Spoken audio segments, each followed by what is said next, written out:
నా మాట వినబడుతుందో లేదో, అంటే నేను దూరం ఉన్నాను, నాకు క్లియర్గా తెలియట్లేదు.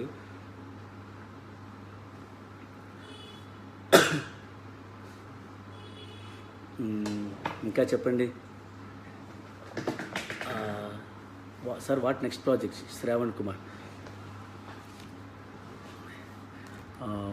నెక్స్ట్ ప్రాజెక్ట్స్ అంటే ఇప్పుడు ఇంతకుముందు కూడా చెప్పానండి, అది రంగస్థలం ఉంది, చెల్మోహన్ రంగా ఉంది, మన రవితేజ సార్ది చేస్తాం, సాయితరం తేజ్ చేస్తాం. ఇంకా అంటే టైటిల్స్ ఇంకా పెట్టలేదండి. మళ్ళీ ఇప్పుడు నెక్స్ట్ మంత్ అబ్రాడ్ యూఎస్ఏ ఒకటి వెళ్తున్నామండి.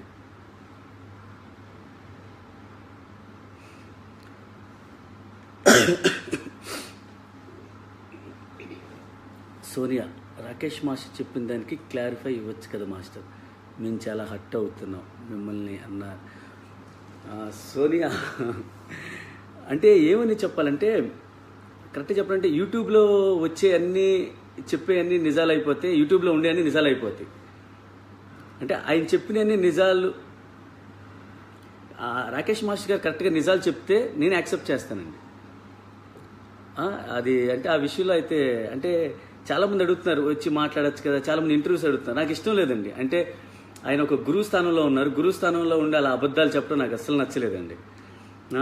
అది ఎలా చెప్పాలో కూడా తెలియట్లేదు. అంటే ఇప్పుడు అడుగుతున్నారు కాబట్టి ఇదన్నా చెప్తున్నాను. అంటే చాలా బాధాకరమైన విషయం అండి. చాలామంది ఇంటర్వ్యూ ఉన్నారు, అవసరం లేదండి, ఆయన బ్యాడ్ చేయదలుచుకోలేదు నేను. మా భార్య ఏది పునుగులు బజ్జీలు ఇడ్లీలు అమ్ముకున్నారంట. మరి మాస్టర్ గారు ఎప్పుడు చూశారు పునుగులు బజ్జీలు అమ్ముకోవటం, నాకు ఇప్పటికే అర్థం కావట్లేదు.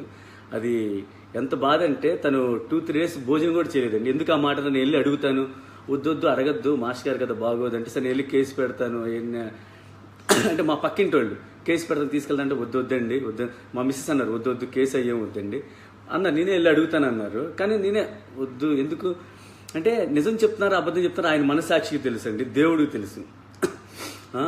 ఇది మాకు ఇంకో విషయం, మాకు భోజనాలు పెట్టారంటున్నారు. అంటే తిండి పెట్టి పోషించామండి. తిండి పెడతానికి ఏంటండి, మాకు ఎవరికి తినడానికి లేదు, ఆయనకి లేదు మాకు లేదు తినడానికి. ఆయనే తిండి పెడితే మేము దొంగచాటు ఫంక్షన్ హాల్స్కి ఎందుకు వెళ్తాం, దొంగచాటు ఫంక్షన్ హాల్స్కి ఎందుకు వెళ్తాం అంటే చాలా బాధతో చెప్తుందండి ఇది. మేము ఫంక్షన్ హాల్స్కి వెళ్ళి కొంచెం బియ్యం ఉంటే మాస్టర్ గారికి వండి పెట్టి చేసి మేము ఫంక్షన్ హాల్స్కి వెళ్ళి అక్కడ దొంగచాటుగా తినేసి ఆ స్వీట్స్ ఏమైనా ఉంటే ఆయనకి తీసుకొచ్చి ఇచ్చేవాళ్ళు. అలా చేసాం. అవన్నీ అవి చెప్పకుండా ఆయన అంటే ఏ అబద్ధాలు చెప్తున్నారు, నాకంటే సంబంధం లేకుండా చెప్తున్నారండి. నాకు అదొకటే చాలా బాధ వేస్తుందండి. నిజాలైతే చెప్పమనండి, నేను యాక్సెప్ట్ చేస్తాను. నిజాలైతే నేను డెఫినెట్గా యాక్సెప్ట్ చేస్తాను.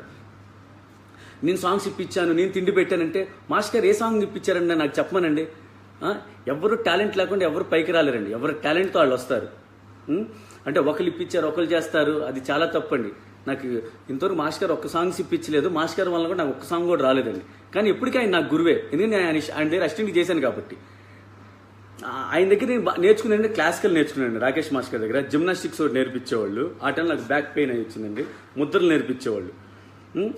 ఇన్స్టిట్యూట్లో కూడా అంటే తిండి పెట్టి అని అన్నారు. అంటే నాకు చాలామంది ఆయన తిండి పెడితే ఇలాగ అంటే సీనియర్ డాన్సర్స్ తెలిసిన వాళ్ళకి అందరూ చెప్తున్నారండి, ఎందుకు మాట్లాడుతున్నారు అలాగా, మీరు అంత చేసి పెట్టారు కదా మాస్టర్ గారు. కానీ సీనియర్ డాన్సర్స్ తెలుసు, వాళ్ళు మాట్లాడుతున్నారు. కానీ ఇప్పుడు కొత్తగా ఉండేవాళ్ళు తెలియని వాళ్ళు వాళ్ళంటే ఏంటి మీరు అలా చేశారు పాపం తిండి పెట్టారు కదా మాస్టర్ని.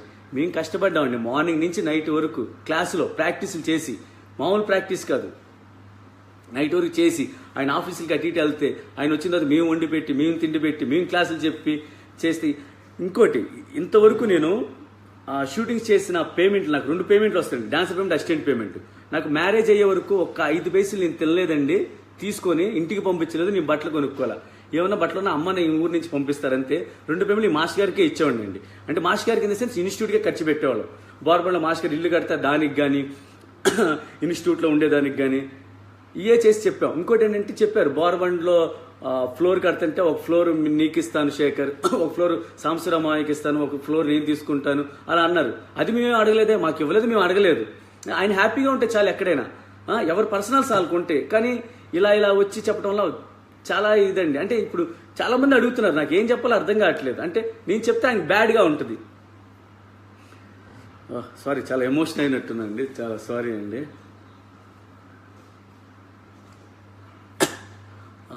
Happy Ugadi sir, Mohammed Salim. Thank you Salim, thank you. Ammul Naidu, leave it sir. Okay okay Ammul Naidu. అంటే అంత కష్టపడి 10 ఇయర్స్ చేశాం, 9 ఇయర్స్ చేసాం కష్టపడి. కష్టపడి అంత చేసి అంటే మా లైఫ్ చాలామంది అంటే వాళ్ళ రిలేటివ్స్ అండి. రిలేటివ్స్ అంటే మాస్టర్ గారు అల్లుడు బామ్మార్ది వీళ్ళు వచ్చి కూడా వెళ్ళిపోయారు. చాలామంది వెళ్ళిపోయారు. సత్యగాడు ఉండి వెళ్ళిపోయాడు. సత్యగాడు 2-3 ఇయర్స్ ఉండి మళ్ళీ ఈ తిండి అంటే ఫుడ్ అంటే ప్రాబ్లమ్ ఇస్తుంది. ఫుడ్ ప్రాబ్లమ్స్తోనే వెళ్ళిపోయారు. మాకు ఫుడ్ కరెక్ట్గా లేదు చేయలేదని. మీరు తిండి పెట్టి అంటున్నారు. వాళ్ళు ఎంతమంది వెళ్ళిపోయారు. మాస్టర్ గారు అన్నారు, శేఖర్ నన్ను వదిలి వెళ్ళొద్దురా, అందరూ వెళ్ళిపోయారు, నువ్వు వెళ్ళొద్దు అంటే, సరే మాస్టర్ నేను మీ దగ్గరే ఉంటాను. ఆయన నమ్ముకొని నేను 8-9 ఇయర్స్ ఉన్నానండి.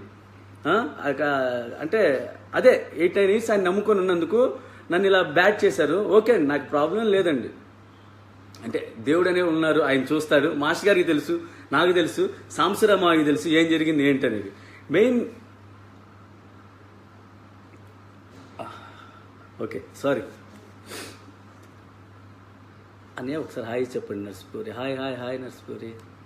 Advance happy Ugadi Pavitra Sanepalli. Thank you, wish the same Pavitra. Rahul Bunny leave it sir. Okay okay Rahul, thank you Rahul.